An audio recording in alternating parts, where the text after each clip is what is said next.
We bring in Newsmax senior judicial analyst, Judge Andrew Napolitano. Judge, great to have you with us on this Friday night. A lot of news to cover.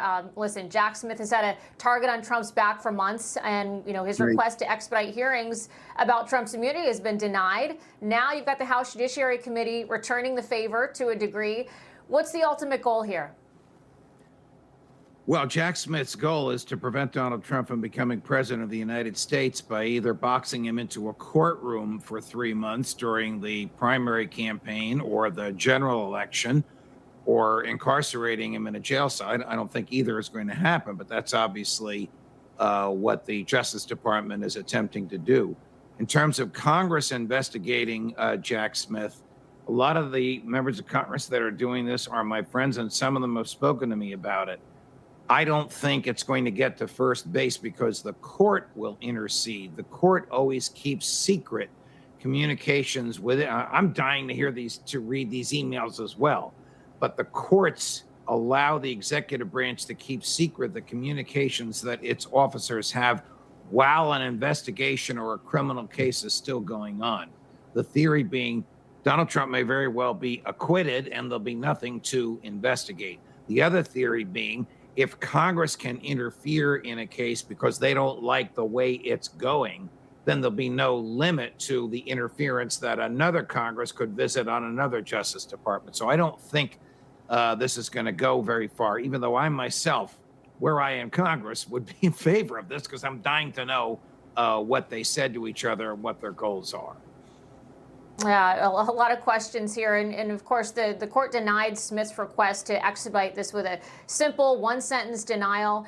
Do you think, Judge, that the lack of dissent or opinion here means anything in particular? The court is on vacation. And when I was discussing this earlier with Carl, I predicted that they wouldn't rule on this. I was wrong. Until January 5th, because that's when they're back from vacation. That's the next time they have a face-to-face meeting. But they apparently had a meeting by Zoom sometime earlier today. This is a win for the president, no question, the former president, no question about it. It's obviously not the end of the line because the appeal of Judge Chutkan's ruling that Donald Trump does not enjoy immunity will now go to the federal appellate court in D.C. And that court also has a procedure for expedited review. So expect Jack Smith to ask the D.C. Circuit Court of Appeals for the same expedited review. It also means that because the Supreme Court is not going to take the case, they're back in the trial court.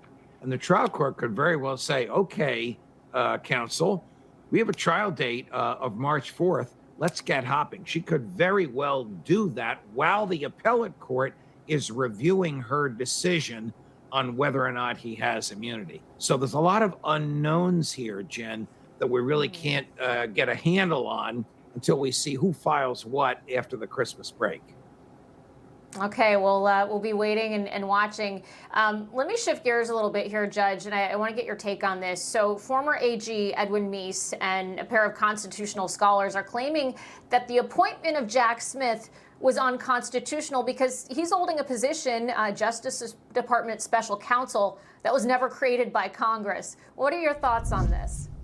I don't think it's going to go anywhere. And again, the people that signed this letter are my friends, including the former Attorney General, whose intellect and knowledge of the law, for whose intellect and knowledge of the law, I have a great deal of respect.